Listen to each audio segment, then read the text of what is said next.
إذ يتلقى المتلقيان عن اليمين وعن الشمال قعيد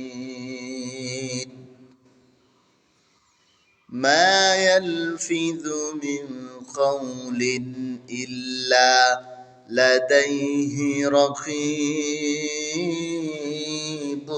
عتيد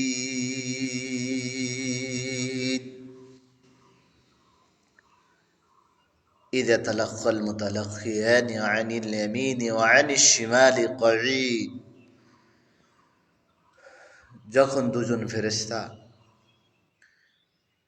মানুষের কাঁধে বসে তার আমল লেখার কাজে ব্যস্ত।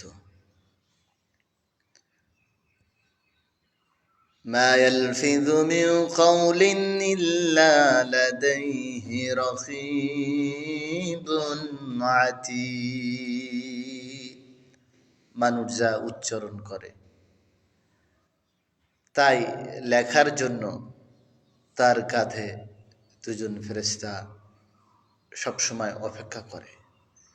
দুজন অতন্ত্র প্রহরী মানুষের কাঁধে অবস্থান করে। মানুষ যাই বলে তাই লেখার জন্য তারা প্রস্তুতি গ্রহণ করে।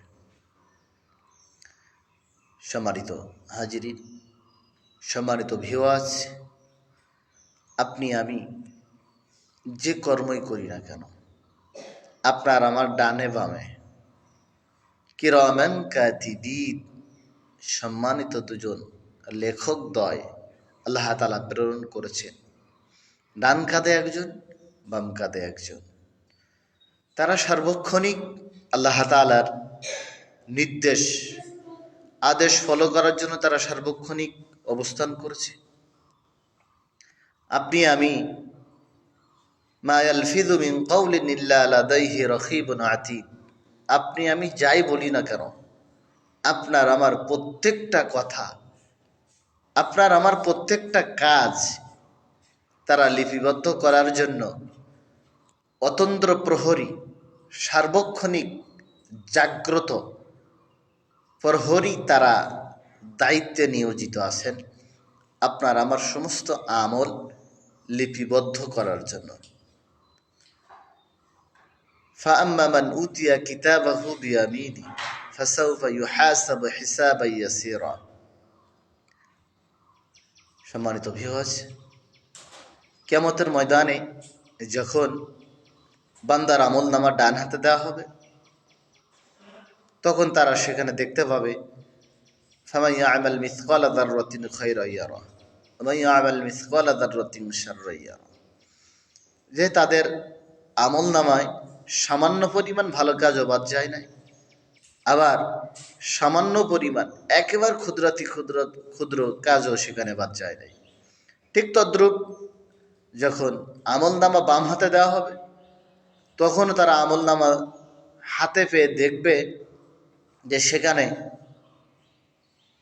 কোনো বড় থেকে একবারে ক্ষুদ্র, সর্ববৃহৎ কাজ থেকে একেবারে ক্ষুদ্র কাজও সেখানে বাদ পড়ে নাই। এজন্য আসুন আমরা যে কর্ম করতেছি কর্ম সম্পর্কে সচেতন হই। আপনার আমার প্রত্যেকটা কর্ম আল্লাহু আলিমুম বিযাতিস সুদূর, আল্লাহ তাআলা অন্তরের খবরও রাখেন।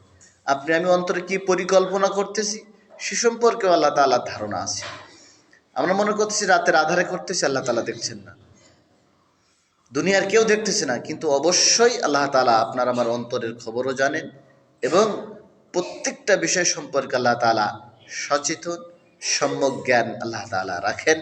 এজন্য ফাঁকি দেওয়ার, দুনিয়ার মানুষের কাছ থেকে, সৃষ্টিকুলের থেকে ফাঁকি দিতে পারলেও আল্লাহ তাআলার ফেরেশতা এবং আল্লাহ তাআলার কাছ থেকে কোনো কর্ম, সামান্য ভালো কাজ এবং সামান্যতম খারাপ কাজও বা সর্ববৃহৎ খারাপ কাজ এবং সর্ববৃহৎ ভালো কাজ, ছোট বড় উভয় কোনো কাজ, ভালো মন্দ কোনো কাজ একটাও বাদ যাবে না। এজন্য আসুন হিসাব আমাদেরকে অবশ্যই দিতে হবে, কারণ প্রহরী আল্লাহ তাআলা আমাদের কাঁধেই, আমাদের কাছেই নিযুক্ত করে রেখেছেন, তারা কোনো কর্মকাণ্ড বাদ রাখে না।